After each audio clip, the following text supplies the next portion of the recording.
যে আমাদের কোরআনের এত নাম্বার আয়াত, এত নাম্বার সূরা তো বা এই জায়গাতে বলছে যারা মুশরিক অর্থাৎ যারা মূর্তি পূজা করে তারা হচ্ছে কাফের, আর আল্লাহ বলছে তাদেরকে যেখানে পাও সেখানেই মারো। অর্থাৎ সকালবেলা দেখেছি সোশ্যাল মিডিয়ার মাধ্যমে রাজ্যের একজন সাংবিধানিক প্রতিষ্ঠানে বসা মন্ত্রী সুধাংশু দাস মুসলিমদের গোটা শুধু ত্রিপুরা নয়, গোটা ভারতবর্ষ নয়, গোটা বিশ্বের মুসলিমদের হৃদয়ের মনে গোটা যার সম্মান কোরআন, সেই কোরআনকে নিয়ে একটা কটূক্তি করেছে। উনি আরো অন্যান্য কটূক্তিও করেছে। তার মধ্যে সবচেয়ে বড় জঘন্যতম মুসলিম ধর্মাবলম্বীদেরকে নিয়ে টার্গেট করে যে কটূক্তিটা করেছে, যে কোরআনের মধ্যে নাকি আছে যে মুসলিমদের মানে মুসলিম ছাড়া অন্য ধর্মাবলম্বীর মানুষকে হত্যা করা, নিধন করা, এরকম একটা কথা এনেছে। উনি যদিও কথাটা বলেছে, কোরআনের কোন জায়গা থেকে সেটা বলতে পারেনি। আমি নির্দ্বিধায় বলতে পারি উনি শোনা কথা থেকেই বলেছে, কারণ কোরআনের মধ্যে প্রায় 114টা সূরা আছে। সেই 114 সূরার মধ্যে 9 নম্বর সূরা সূরা তওবার মধ্যে উনি যে কথাটা বলেছেন তার প্রাসঙ্গিক অনুসারে সূরা তওবার 5 নম্বর আয়াতের মধ্যে এই কথাটা বলা আছে যে মুশরিকদেরকে একটা নির্দিষ্ট মাস ছাড়া পর মুশরিকদেরকে যেখানে পাও তাদের সাথে যুদ্ধ করো, তাদেরকে অবরোধ করো, তাদেরকে আটক করো, এবং তারা যদি নত স্বীকার করে সারেন্ডার করে তাহলে তাদেরকে ক্ষমা করে দাও, তাদেরকে পথ ছেড়ে দাও।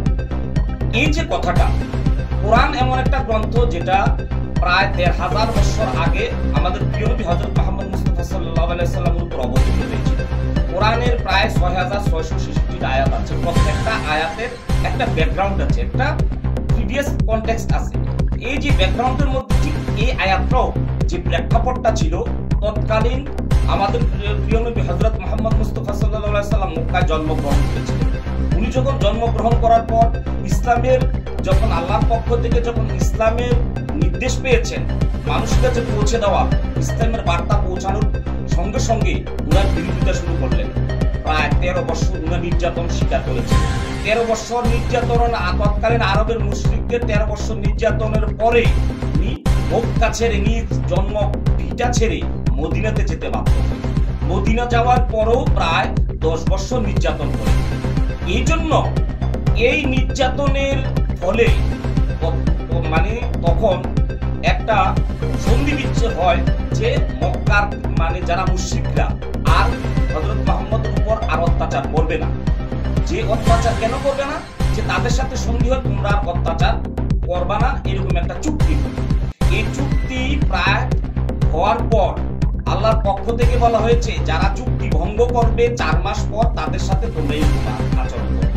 নির্দ্বিধায় বলতে পারে তৎকালীন আল্লাহর নবীর সাথে যারা সন্ত্রাসী করেছিল, বর্তমান যেভাবে সন্ত্রাসকে যেমন কোন ধর্মের উপর ভিত্তি করে সন্ত্রাস বলা যায় না, কোন একটা ধর্মীয় গোষ্ঠীকে সন্ত্রাস বলা যায় না, ঠিক তেমনি তৎকালীন আরবের মক্কার হযরত মুহাম্মদের সাথে যারা সন্ত্রাসী করেছিল সেই সন্ত্রাসীদেরকে বলা হয়েছিল, উদ্দেশ্য করে এই আয়াতটা অবতীর্ণ হয়েছিল আল্লাহর পক্ষ থেকে। এই জন্য এই আয়াত দিয়ে অর্থটা এটাই বুঝিয়েছে যে তোমরা তারা যদি সন্ত্রাসীরা যখন সারেন্ডার করবে তোমরা তাদেরকে ক্ষমা করে দেবে। মন্ত্রী সুধাংশু তো দেখতে পাইনি।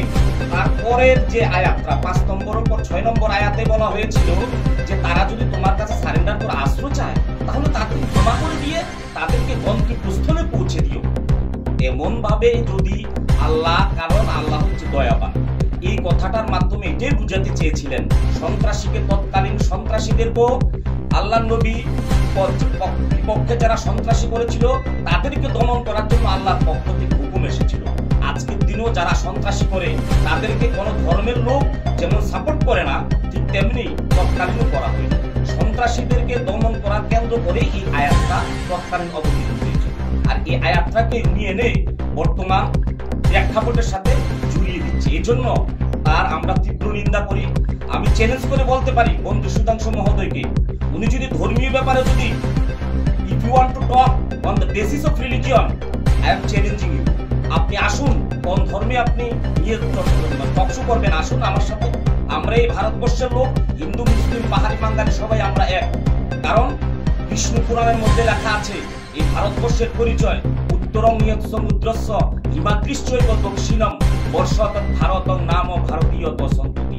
উত্তর হিমালয়, দক্ষিণ সমুদ্র, তার মধ্যবর্তী যে ভূখণ্ড আছে, তার ভূখণ্ডের মধ্যে যারাই জন্মগ্রহণ করবে তারাই ভারতীয়। উই আর অ্যাজ ইন্ডিয়ান, আমাদেরকে হিন্দু কে মুসলিম সেটার মধ্যে বিভেদ না করে আমরা প্রকৃত ভারতীয়রা, সবাই আমরা ভারতীয়। এই ভারতের ভূখণ্ডে যারাই আক্রমণ করবে তাদের বিরুদ্ধে সোচ্চার হতে হিন্দু মুসলিম সবাই ঐক্যবদ্ধভাবে লড়াই করে দেশকে রক্ষা করা।